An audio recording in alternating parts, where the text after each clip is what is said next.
जरा सोचो, अगर एक शाओलिन मॉन्क एक आम स्कूल में पढ़ने लगे, क्या हालत होगी बाकी बच्चों की। कुछ ऐसा ही होता है हमारी आज की कहानी में। कहानी की शुरुआत होती है ली नाम के एक लड़के से जो एक शाओलिन गुरुकुल में कुंफू सीखता था। वो जन्म से ही यहाँ पर ट्रेनिंग ले रहा था। एक दिन ली गुरुकुल के मंदिर में गया और माफी मांगी क्योंकि अब जो वो करने वाला है वो शायद सही नहीं होगा। उसी वक्त एक योद्धा ने साइड से उस पर हमला कर दिया। अचानक हमले से ली चौंक गया, लेकिन उसने जैसे तैसे वार का सामना किया। योद्धा ने उसे दीवार पर फेंक दिया, लेकिन ली कूदकर वापस आ गया। उसने हवा में ही योद्धा के सीने पर वार किए और कुछ ही पलों में उसे हरा दिया। इसके बाद बारी आई एक तलवारबाज योद्धा की। ली ने उसे भी अपनी काबिलियत से धूल चटा दी। इसके बाद वो तीसरे योद्धा की ओर बढ़ा। हालांकि वो योद्धा ध्यान में बैठा था, लेकिन फिर भी ली के आने की आहट सुनकर उसने अपनी माला शीशे में दे मारी, जिससे ली की आंखें चौंधिया गई। अगले ही पल में उसने ली को उठाकर जमीन पर पटक दिया। योद्धा बस जीतने ही वाला था कि ली फिसल कर बच गया और फिर दोनों में जबरदस्त लड़ाई शुरू हो गई। अंत में जीत ली की ही हुई। फिर वो मंदिर में सर झुकाकर बाहर चला गया। गुरुकुल के टीचर ने उसे बताया कि परीक्षा में उसने सबसे ज्यादा हुनर दिखाया है, इसलिए उसे शहर के नए स्कूल में जाने का मौका मिलेगा। शहर में वो 3 लोगों के परिवार के साथ रहेगा, जिसमें 2 बच्चे और एक उनका पिता है। वो आदमी दरअसल एक साइंटिस्ट है जो गुरुकुल के टीचर को जानता था। इसके बाद ली नए शहर की ओर रवाना हो गया। नए स्कूल में एक 15 साल का लड़का फैंग था जो टाइकोंडो का खिलाड़ी था। उसकी छोटी बहन शैन शैन अपने भाई से बेहद प्यार करती थी। स्कूल के टाइकोंडो क्लब को लैन संभालती थी। वो फैंग के मुकाबले देखकर उसे उसकी कमियां बताती थी ताकि वो और बेहतर हो सके। लैन का भाई तो एक नंबर का पेटू था। उसे हर वक्त खाने के सिवा कुछ नहीं सूझता था। वो चारों अच्छे दोस्त थे और आसपास ही रहते थे। दरअसल ली लैन के घर ही रहने आने वाला था। उनके पिता डॉक्टर हैन कड़ी मेहनत से काम में जुटे थे। उसकी पत्नी कई साल पहले गुजर गई थी, तो अब वो काम में मस्त रहता था। वो एक खास डिवाइस तैयार कर रहा था जिस पर शहर के गुंडों की नजर थी। डॉक्टर हैन ने बच्चों को कॉल किया, पर लैन खुश नहीं थी क्योंकि उसके पिता कभी घर ही नहीं आते थे। डॉक्टर हैन ने जल्द ही आने का वादा किया और उन्हें एक तोहफा खोलने को कहा जो उसने घर पर भिजवाया था। असल में उस डब्बे में वही डिवाइस था जो वो गुंडे चुराना चाहते थे। तभी ली ने दरवाजा खटखटाया और लैन उसे अंदर ले आई। वो उसे उसका कमरा दिखाने ले गई और उधर उसके पिता को गुंडों ने बंदी बना लिया। उस गैंग के लीडर लैरी ने डॉक्टर हैन को धमकाकर उससे वो डिवाइस मांगा। डॉक्टर हैन ने कहा कि ऐसा तो कोई डिवाइस है ही नहीं। उसने बताया कि वो तो एआई टेक्नोलॉजी पर काम कर रहा है, जिससे कि उसके बच्चे अपनी माँ की आवाज वाले रोबोट से बात कर सकें। लेकिन लैरी को उस पर विश्वास नहीं हुआ।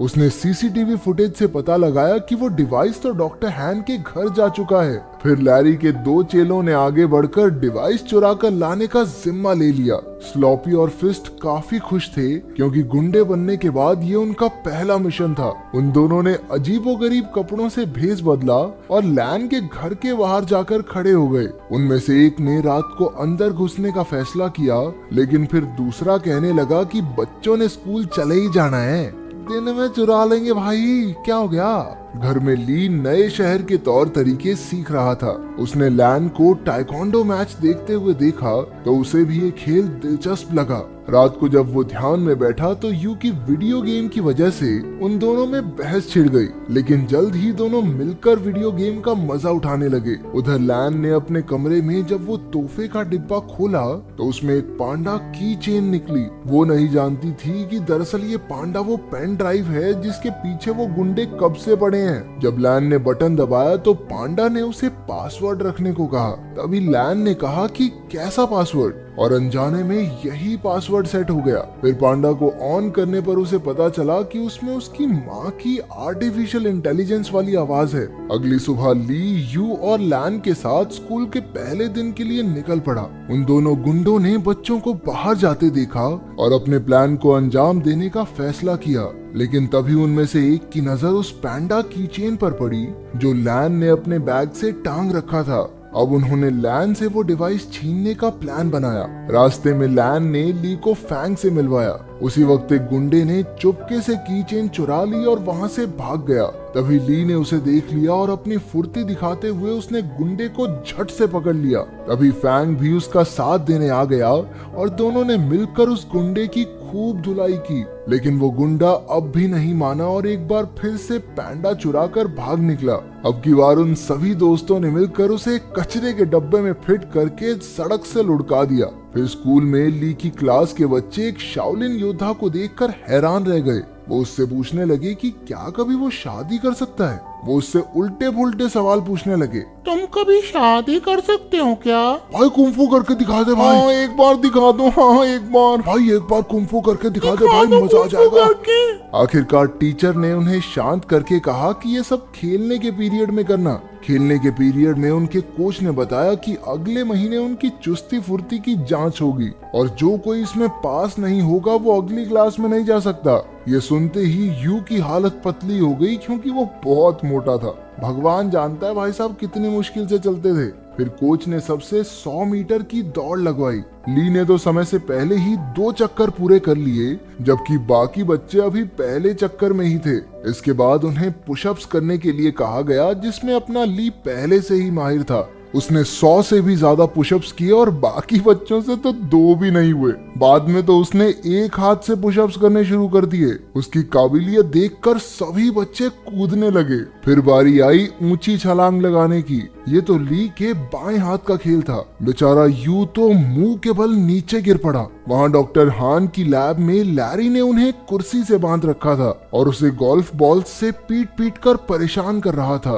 रात को वो दोनों गुंडे मौका देखकर लैन के घर में घुस आए। तभी ली की नजर उन पर पड़ गई और वो एक खिलौने के पीछे छिपकर उन्हें डराने लगा। लेकिन उन्होंने जल्द ही उसे देख लिया और मौका देखकर उस पर हमला कर दिया। जब लैन वहां पहुंची तो गुंडों ने पैंडा चुरा लिया और फरार हो गए। ली ने लैन और यू को सारी कहानी बताई, लेकिन उन दोनों को लगा कि वो मजाक कर रहा है। इसके बाद हम देखते हैं कि वो दोनों गुंडे अपने मुंह में गोल्फ बॉल्स भरकर लेटे हुए थे। असल में उन्होंने गलती से पैंडा की चेन की जगह वैसा ही दिखने वाला एक परफ्यूम चुरा लिया था। लैरी को एक खास डिवाइस 3 दिन के अंदर किसी कंपनी को बेचना है और इसीलिए अब उसे बेचैनी होने लगी। उसने बड़े गुस्से में उन दोनों गुंडों की गोल्फ बॉल्स से निशाना लगाया और उन्हें धमकाकर जल्द से जल्द वो खास डिवाइस लाने का ऑर्डर दे दिया। अगले दिन स्कूल में सारे बच्चे फैंग का टाइकोंडो मुकाबला देख रहे थे। वहीं यू और शैन शैन पीछे बैठी 2 बदसूरत लड़कियों के बारे में बातें करने लगी।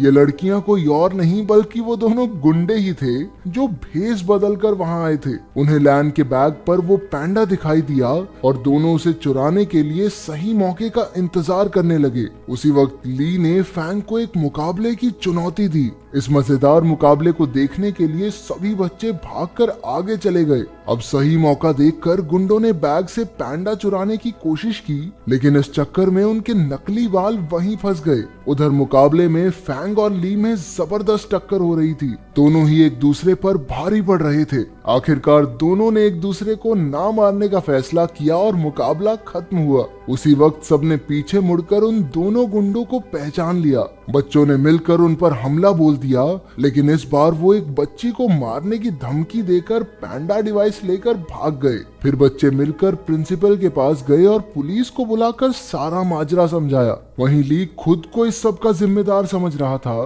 क्योंकि अगर उसने फैंग को चुनौती नहीं दी होती तो लैन अपने बैग से दूर ही न जाती। लेकिन बाकी बच्चों ने उसे दिलासा दिया कि ऐसा नहीं सोचना चाहिए। आखिरकार लैरी के हाथ वो डिवाइस लग गया और उसके जरिए उसने कंप्यूटर पर एक प्रोग्राम चलाया, लेकिन उसे इस्तेमाल करने के लिए पासवर्ड की जरूरत थी, ये वो नहीं जानता था। उसने कुछ प्रोग्रामर्स को बुलाकर लॉक खोलने के लिए कहा, लेकिन पूरा दिन बीतने पर भी कुछ हाथ नहीं लगा। अब लैरी के गुस्से की सभी हदें पार हो गई थी। तभी उसने डॉक्टर हैन के फोन पर उसकी बेटी का मैसेज देखा। लैन चाहती थी कि उसके पिता उसके जन्मदिन के लिए कल घर आ जाएं। लैरी ने डॉक्टर हान की तरफ से कल पार्टी में पहुंचने का वादा कर दिया। अगले दिन लैन और उसके दोस्त जन्मदिन की पार्टी की तैयारी कर रहे थे। बाकी सब लैन को घर में अकेला छोड़कर उसके लिए तोहफे लेने गए। तभी लैन को उसके पिता का मैसेज मिला कि वो घर के बाहर आ गया है। लेकिन जैसे ही वो बाहर निकली उसे किसी ने अगवा कर लिया और गाड़ी में डालकर ले गया।